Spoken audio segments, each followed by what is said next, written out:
Ladies and gentlemen, nobody is exempt from a little controversy. Nobody. And I mean nobody. It's been a little shakeup over there at CBS Sports. We'll be right back in 30 seconds. Ladies and gentlemen, I'd like to welcome you to the Scoreboard Keepers. You're around here, we don't keep receipts. We keep the score. So if you want to get on the board, make your point. If it makes sense, we'll add it to the board. If it don't, we won't.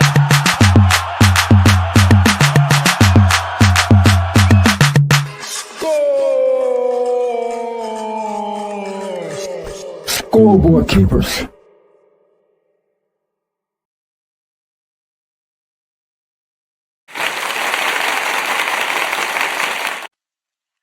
Ladies and gentlemen, welcome back to another episode of the Scoreboard Keepers. I am your host, the Ref, where I keep you up to score in everything sports, hip-hop, and hot topics. And I'd like to welcome you back to another episode of the Scoreboard Keepers. Nobody is exempt from a little controversy. Breaking news. We have a little something going on over there at CBS Sports that I'm pretty sure you guys would like to know. We're going to get this clock rolling because one Tony Romo has made the board.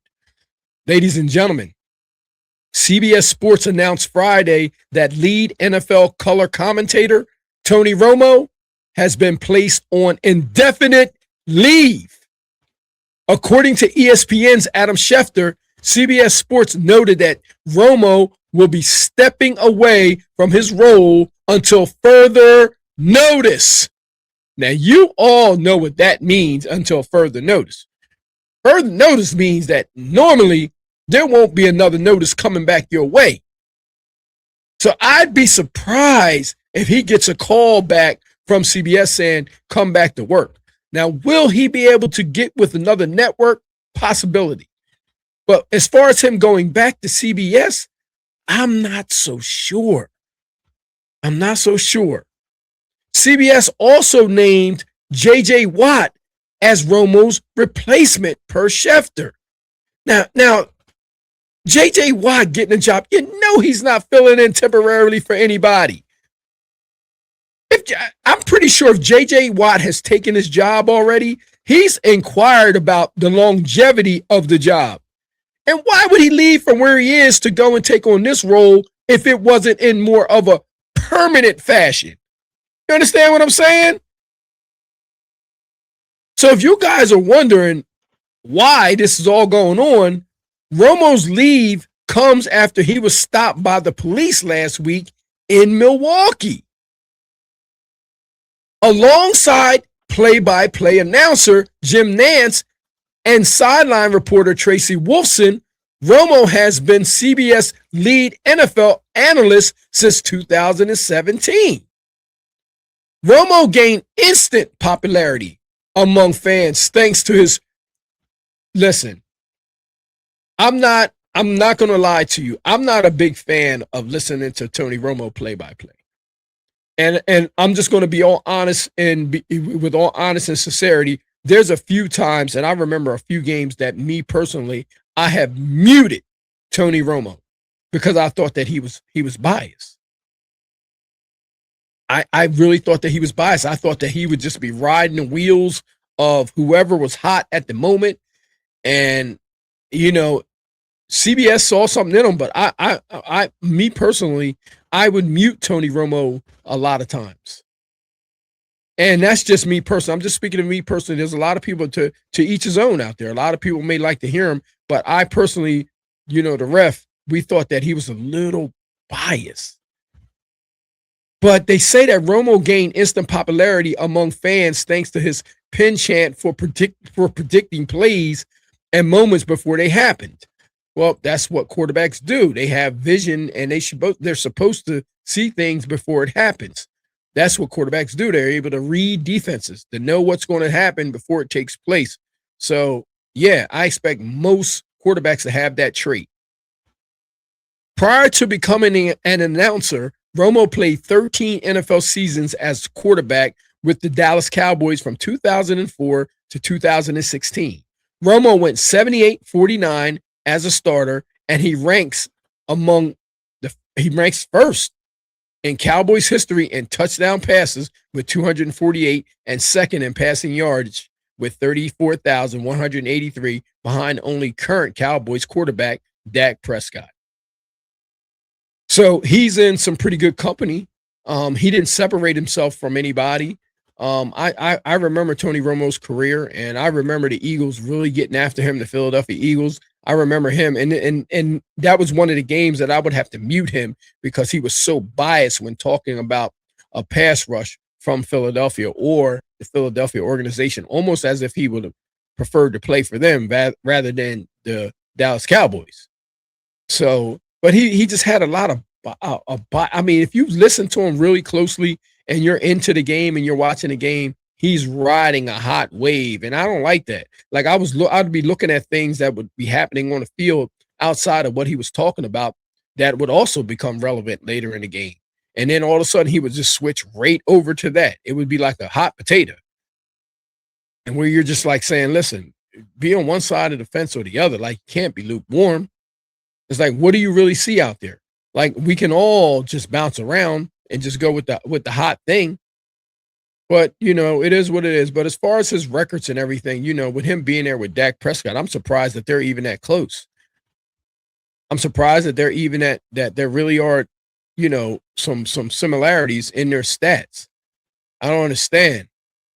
I thought that he would be head and shoulders above Dak Prescott and more closer to, you know, some of the other greats around the league, to be honest with you, not just within his own wheelhouse.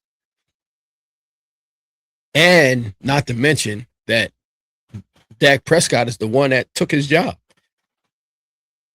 After Prescott supplanted him as Dallas starting quarterback in 2016, Romo retired from the NFL and transitioned into the world of broadcasting.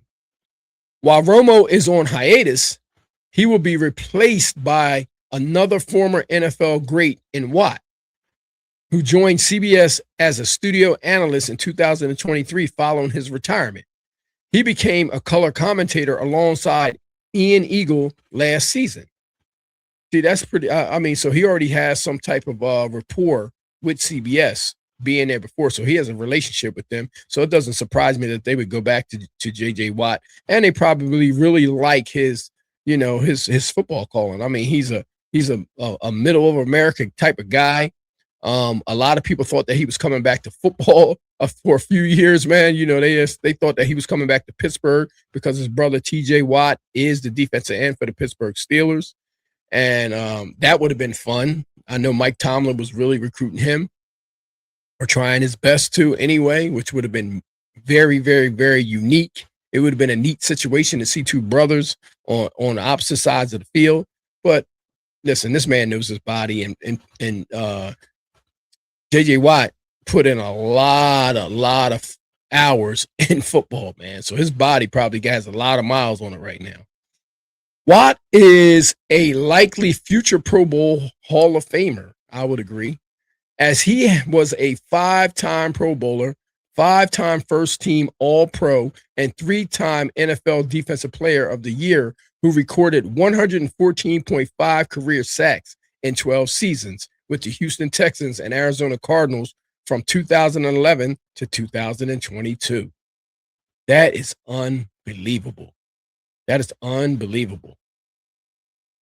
So if you guys don't know and have not seen this Tony Romo situation, we won't hesitate to share it with you. It's unbelievable, in my opinion. It is unbelievable. So you have JJ Watt replacing Tony Romo, and he has some video footage of his arrest because he was arrested, and it looked odd. It just didn't look like him, but then again, it did. So I will let you guys be the judge. You guys be the judge. Tell me what you see. You will do 9, okay? Okay, sounds good. Okay. Just sitting in there. Sorry, guys. 2 back 1, surgeries. Those are- 2. Hi there, Deputy Cora, Milwaukee County Sheriff's Office. Were you speaking on the speaker back there? I was. I didn't even know you guys said that. So sorry. All right. Reason for my Somebody stop pulled today. to the right. Yep. That was what you said. Yep. Gotcha. Reason for my stop today is the unsafe passing on the right, the lane Say deviation. it louder. I'm sorry. Unsafe passing on the right, cutting across the gore. Obviously, the gore, Yes. it's the marked area. Gotcha. Where are you coming from? The golf course. And I'm going to meet Grandma and Grandpa. Okay. All right. I'll take a driver's license from you. We got it. How many drinks have you had? 0. You're coming from a golf course? I played in a golf tournament at Wisconsin State Amateur. Okay. I'm going to run you through some fields. What's that mean? Field sobriety test. Are you willing to take any field sobriety test? Call my lawyer. You're denied to step out of the vehicle pending fields? I'm just going to call my lawyer. Okay, step out of the vehicle. I'm going to call them. No, step out of the vehicle. I'm not allowed to. Step out of the vehicle. All right. So you're saying that because you think I can't do that? All right, so you're going to step in front of my vehicle? Step in front of my vehicle. If I put this right here? Step in front of my vehicle, yes. We'll report you back on this. They'll be cleared at C20 shortly. 24 squad, slow it down. He's out of the vehicle. I thought you were taking me through it. So, as of right now, we're on a leveled ground. We're on a bridge. I want to convey you somewhere that's going to be an even surface, free of debris. Yes, I agree. So we don't get hit. Turn around for me. I get you. We need the gloves. Yep. I just want to make sure it doesn't too far having PVT. Have a seat.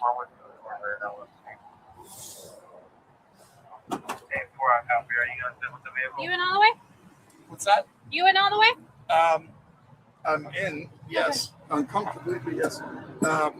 I know you're a taller fellow. Yeah, it's a little bit. And then when my partner brought the backpack that you wanted, we basically do not an inventory, but I make sure that You there's guys no check the guns whole in there. thing? Yeah. Exactly. So you guys check. And there were Yeah. a few shooters in there that I observed. Any of them drink? Okay. I don't So, think any of them were drink, right? okay. That is exercise. Go ahead, dude. Come on, eh? Sound duty 02, Charles John Boy, Charles Boy. Pat it down. Yep. She got it. Okay, she did it. She's got it perfect. I'll probably do the same stuff. Okay. Any head injuries? Excuse me? Any head injuries recently? Any concussions? Well, over the years, yes, but not recently. No, we're good. Okay. When you turn, keep the front lead foot on the line Sorry, one second. and turn by taking a series of small steps with the other foot. Yep. I'm going to demonstrate with 3. Yes, thank you. You will do 9, okay? Okay, sounds good. Okay. Just sitting in there. Sorry, guys, 2 back 1. surgeries. That's all right. 2. You Just trying not to. willing to submit to a PBT What is that? machine that you blow in? So preliminary. It does not determine the results of Oh my no, test. we're not doing that. Okay. I've already heard from all the lawyers. Don't ever do that. Okay. So. right. We're not going to do that. Okay. All right, sir. Did I pass this test? You turn around. No, I didn't. Huh? Can I use my phone real quick? Because there's a plane taking off. You're My under parents are arrest for there. Okay. operating We'll while get to under the that. influence, okay?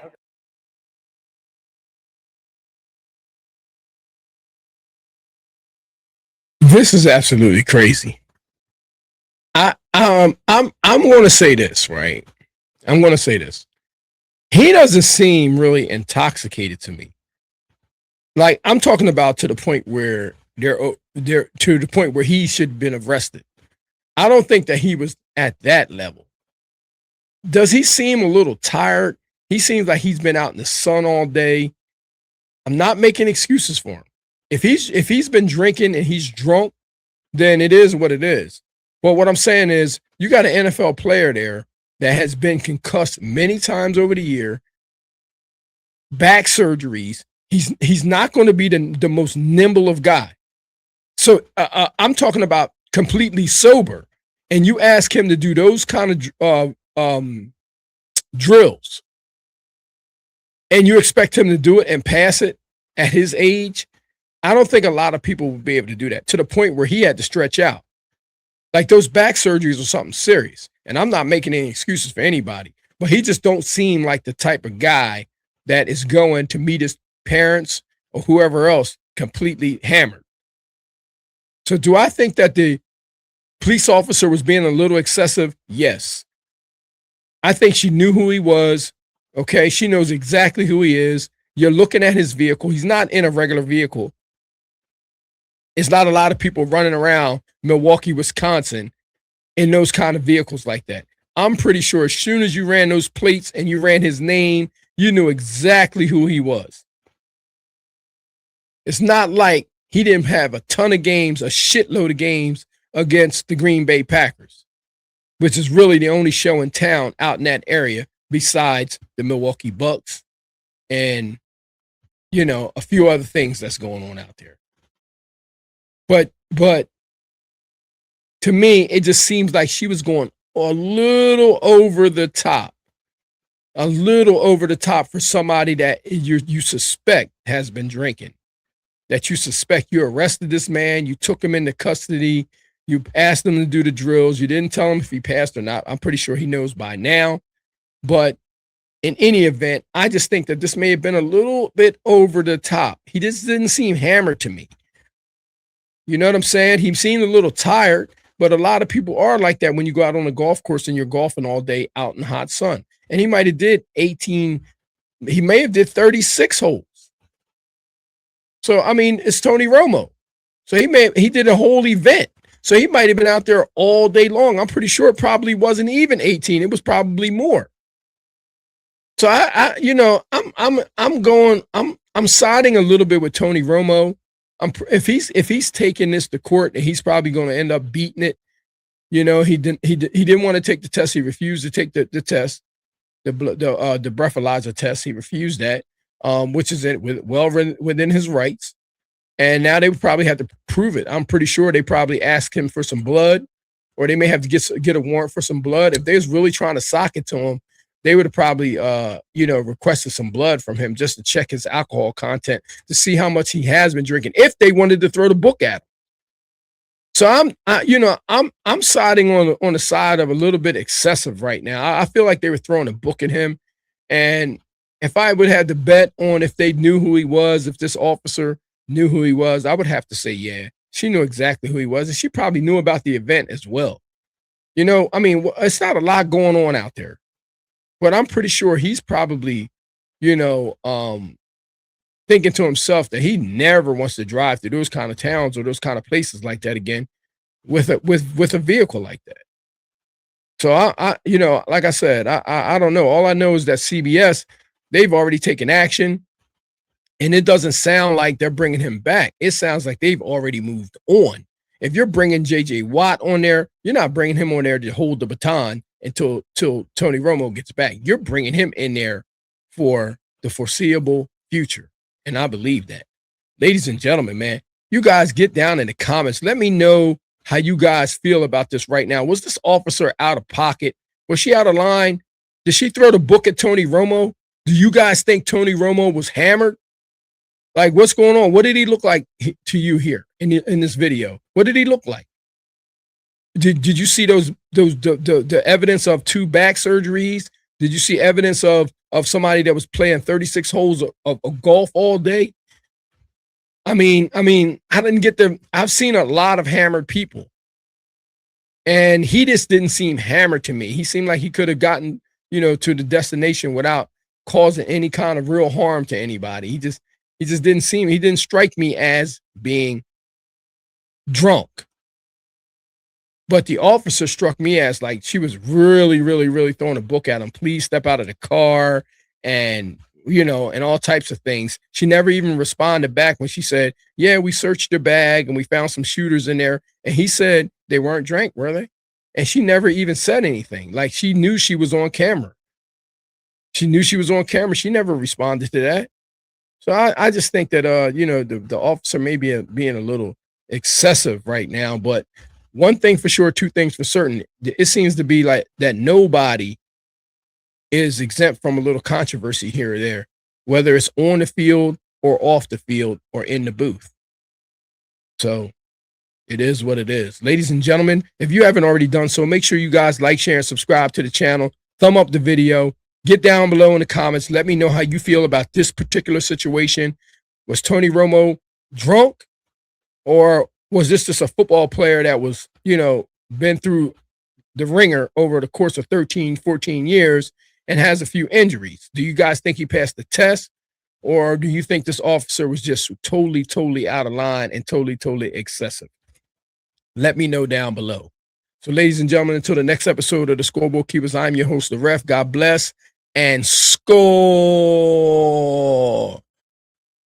Peace.